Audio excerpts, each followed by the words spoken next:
Está con nosotros para compartir la parte final de Visión Integral Daniel García, que es nuestro experto en temas internacionales, en geopolítica. Daniel, un placer compartir la parte final de Visión Integral contigo. Muchas gracias, igualmente. Se ha hecho buenos días.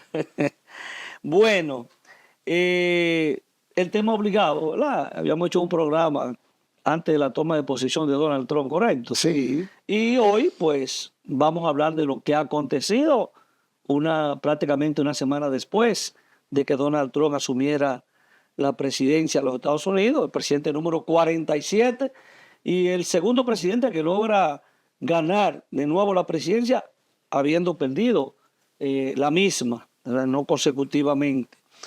Entonces, vamos a hablar un poquito del discurso, de la toma de posesión, de la juramentación de Donald Trump y vamos a hacer una pequeña evaluación de los principales aspectos, tanto como lo que tú veas como positivo o negativo, y luego seguiremos desarrollando el tema, que hay muchas cosas que hablar de las medidas que ha ido adoptando.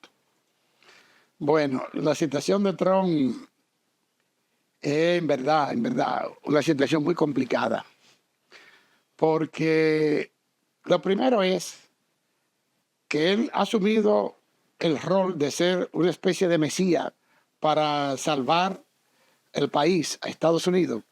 Y cuando se asumen esos roles, pues en una situación tan complicada como la de Estados Unidos, en una condición internacional tan complicada, pues no hay garantía de muchos éxitos. Por eso, la agenda de Trump tiene muchas complicaciones para su ejecución. Y de ahí que su discurso y los actos públicos que está realizando no van en consonancia realmente con el programa de su Agenda 2025 o lo que él anunció en su campaña electoral. ¿Por qué? Porque una cosa es, señores, estar en una campaña electoral y otra cosa es la realidad.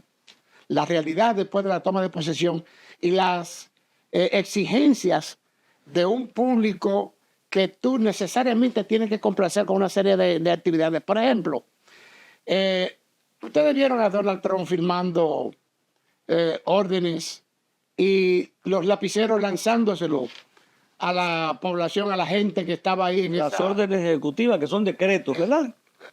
Realmente no son decretos. No son decretos. Porque una orden ejecutiva puede ser interpelada por una comunidad, por una familia, por grupos de la sociedad que se sientan afectadas por ella y puede recurrirla a un tribunal, a un juez, e inmediatamente se recurre la orden ejecutiva, inmediatamente cesa su acción. Inmediatamente se suspende su acción hasta que el juez se manifieste. Es una disposición de gobierno. Hasta que el juez se manifieste. Como ya está ocurriendo.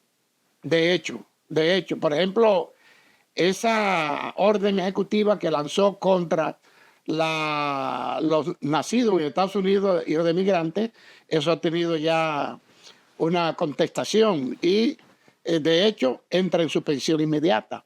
Pues más de 20 estados. Así es la situación. Otra cosa es que las órdenes ejecutivas tienen que respetar la constitución de cada estado, porque Estados Unidos es una sociedad federal, cierto. Hay una constitución general, cierto. Pero por ser confederado, cada estado tiene su propia constitución, independientemente de que hayan artículos que vayan de acuerdo con la Constitución General, pero las órdenes ejecutivas no pueden violar la Constitución de esos estados. Hay leyes federales, la ley federal, y entonces hay leyes particulares de cada estado que exigen determinada respetuosidad y que son diferentes. Totalmente diferentes. Total aspectos muy diferentes una legislación de la otra. Exacto. Entonces, por eso, las órdenes ejecutivas, que es el recurso que está utilizando para gobernar actualmente, no tienen esa obligatoriedad de cumplimiento. Pero hay una serie de disposiciones que se empiezan a aplicar, que son parte de lo que él prometió durante el proceso de campaña. O sea, por ejemplo, lo del cambio climático, salir, ¿verdad? De los acuerdos de ahí no hay nadie puede decirle, no, ustedes tienen que continuar ahí. lo del retiro de la Organización Mundial de la Salud, que pone esas dos instituciones en situaciones bastante complicadas. El tema de la nacionalidad, tú lo dijiste, el tema del respeto a las minorías. Todo ese tipo de cosas, derechos humanos, ¿no? Son situaciones que él empieza a ejecutar, mandando el tema de las deportaciones, mandando soldados militares a la frontera con México. Mira, lo del Acuerdo de París, eso caía por sí solo, porque si él no está de acuerdo con la gente, con la agenda esta 2030, y es el Acuerdo de París quien lo establece, pues él inmediatamente eso caía solo. Pero la situación de Trump hay que verla desde otro punto de vista. Por ejemplo, las contradicciones internas, el enfrentamiento que tiene con el Deep State, el problema de las cancelaciones y traslados de funcionarios, particularmente del Pentágono en este caso, y de la misma Casa Blanca y del gobierno federal. O sea, él está tomando medidas, como él lo anunció, y eso le está trayendo muchos problemas. Porque si es cierto, por ejemplo, que la ley de migración establece determinadas condiciones, no es menos cierto que los empresarios, particularmente de la industria alimenticia, están al grito, porque la fuerza de mano de obra migratoria es indispensable para la producción de comida, es indispensable para el programa de salud de los hospitales, es indispensable para la hotelería. Entonces, cuando Trump se plantea sacar la migración hacia el granel, eso es un imposible. Es un imposible porque, de hecho, la crisis de la economía norteamericana no permite eso. Y ejecutar eso también. Tampoco. Ahora bien, sí están sacando las bandas de migrantes indocumentados, sí están sacando los grupos bellacos que hacen travesura, violenta. Esa gente sí. Tú vas por la calle y tú no tienes tu documentación apropiada y los inspectores te agarran, te llevan de una vez. Ahora, no pueden, aunque sea ilegal, violentar tu casa. No pueden, aunque tú estés ilegal, entrar al negocio donde tú estás trabajando. Comercial, todo lo contrario. Una factoría. Nada de eso es posible, aunque haya la orden que sea.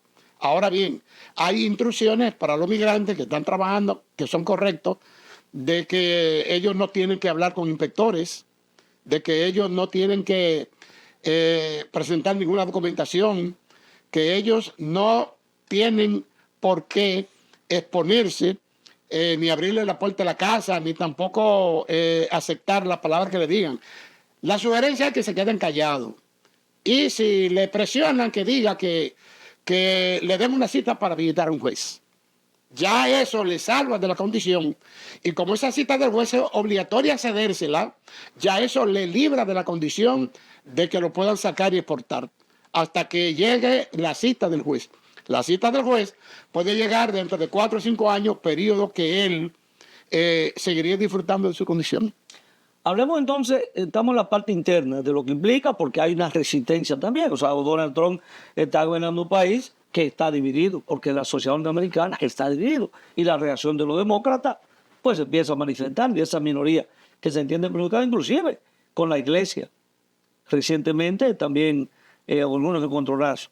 Pero la parte, lo que implica la presidencia de Donald Trump con las cosas que está planteando, tema de Cuba, bueno, el tema de Cuba, pero el tema de los aranceles, el tema con Canadá, el tema con China, que ya está reaccionando y dice, bueno, nos preparamos para una guerra comercial, que no quisieran llegar ahí.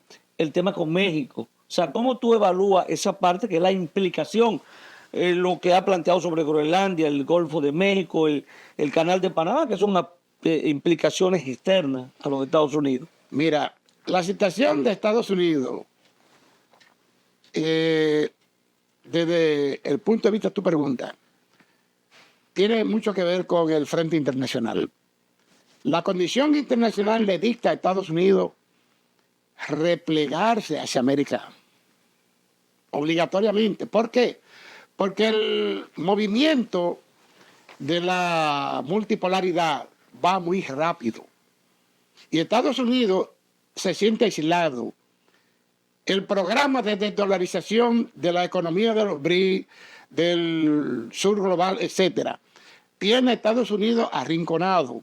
Entonces, las medidas que está tomando Trump de anunciar una serie de situaciones tan exageradas, vamos a llamarle así, tan exageradas, como lo del Canal de Panamá, México, Canadá, Groenlandia, van en ese sentido de ir creando las condiciones para pertrecharse en América Latina, porque es su región.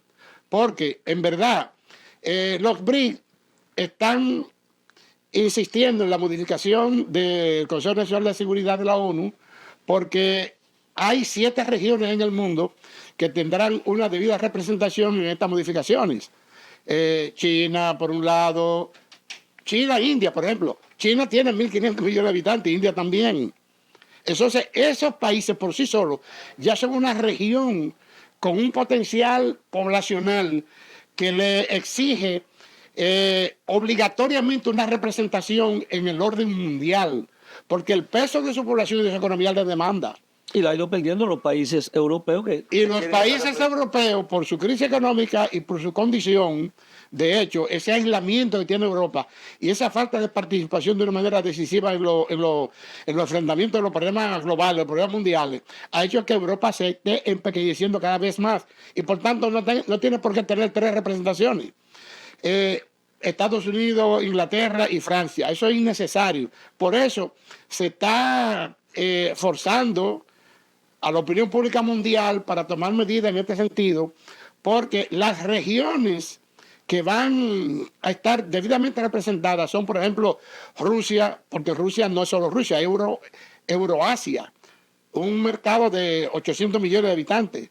Fíjate el acuerdo que firmó ahora Rusia con Irán, un acuerdo que trasciende todo el enfoque de la globalización así por así, porque se trata de enlazar el bloque que implica desde Rusia hasta Irán, Pakistán, toda esa zona, con lo cual se hace una tremenda población y un gran mercado de consumo de 800 millones de habitantes. Ese es el bloque de Rusia. China por sí, por su población, India con su población, África, por ejemplo, que África nunca ha tenido voz en una institución internacional, siendo un continente con 1.600 millones de habitantes. O sea, ¿cómo se explica esa marginalidad de estos países, de esta población? O sea, la 3/4 parte del mundo está al margen. Eso no puede ser. Ahora bien, Trump sabe muy bien cómo está el mundo, porque él tiene buenos asesores de geopolítica y le están llevando al hecho de reconocer la coyuntura actual, y para eso tiene que enfrentarse duramente al Estado profundo norteamericano, que son los dadores de la guerra y los que tienen la economía norteamericana secuestrada, porque la quieren solamente para lo que ellos consideran que es su hegemonismo mundial, la manera como ellos pueden dominar el mundo, la manera como ellos creen que pueden hacer riqueza, y ese es el gran pleito de Trump. Trump tiene mucho frente abierto, mucho frente. Por ejemplo, el problema de la economía, de la inflación, de la deuda, la gran deuda que tiene Estados Unidos, eso es un problema que generaciones de presidentes le han dado de lado. Y es un problema donde el voto interno norteamericano está totalmente hipotecado. Y todos los días se complica más. Y todos los días se complica más esa situación. Una inflación terrible que tiene Estados Unidos, que fue muy bien maquillada por Biden para poder justificar sus medidas políticas y la reelección del Partido Demócrata. Pero eso es una cosa, pero la realidad es otra. Y el tema de la guerra arancelaria que se le está llamando, es el qué puede implicar, qué puede pasar en el mundo, ¿no? La reacción de China, la reacción de Canadá, de México. O sea, ¿qué puede pasar si él logra materializar dónde nos encaminamos? Mira, porque esa guerra arancelaria no se va a dar. Ha ido perdiendo hegemonía, a pesar de que la economía todavía más importante, pero ha ido perdiendo espacio en el Producto Bruto Interno Mundial. Exacto, mira, la situación de la presión tributaria que Estados Unidos quiere ejercer contra países, no hay que verlo así. La correcta manera de verlo es que Estados Unidos necesita limitar las importaciones. Eso es fundamental para poder enderezar la economía. Producir Importaciones. entonces Las importaciones, producir en Estados ello, Unidos. exactamente, producir en Estados Unidos. Por eso, ese plan agresivo que tiene Trump de ejercer la autarquía. Y mira, lo planteó en el Foro de Davos. Te estoy diciendo que el problema de Estados Unidos Es decir, es que Estados Unidos es un país abierto a la o vienen a importación. producir aquí o le voy a poner impuestos. Sí, pero el problema es que eso genera una gran complicación. Es la siguiente.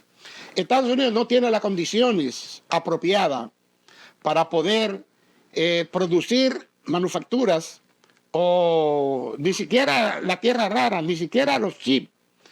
Tienen una dependencia aguda de China. China es 1/3 de la población de la economía mundial.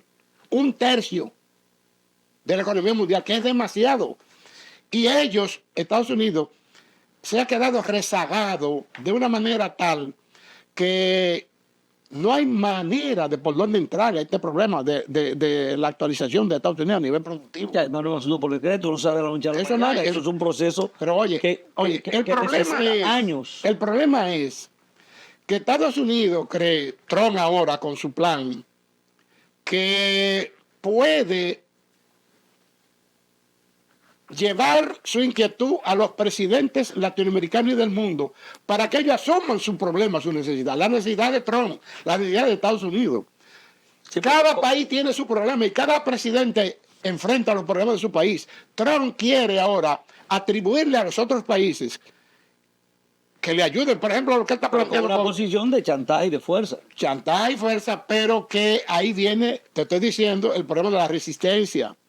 La contestación que está haciendo, porque hizo, por ejemplo, el presidente de Panamá, es correcta. Claro. La contestación que hizo el de Perú por el problema de que él dice que va a grabar el puerto de Chancay, eso no es posible. Trump no tiene ni soberanía ni jurisprudencia sobre eso. Él plantea el problema de Panamá. No es verdad que el problema de Panamá está dirigido, controlado por los chinos.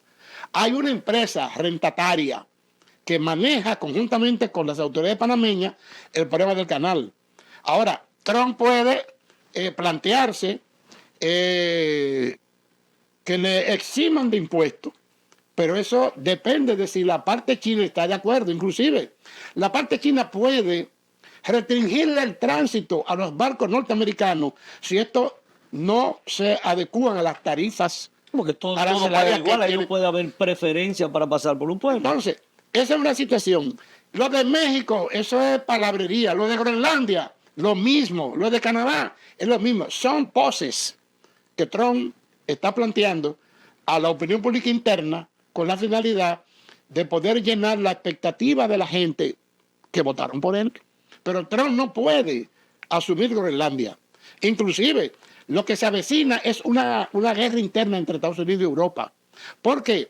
Porque en Europa, sí es verdad que Estados Unidos tiene el control ahora mismo a través de la OTAN de Europa, pero la OTAN se va a desintegrar ahora cuando termine la guerra de Ucrania. Él mismo lo ha dicho.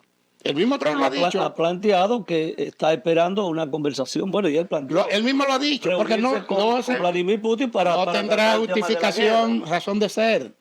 Entonces, Estados Unidos y Holanda son miembros de la OTAN.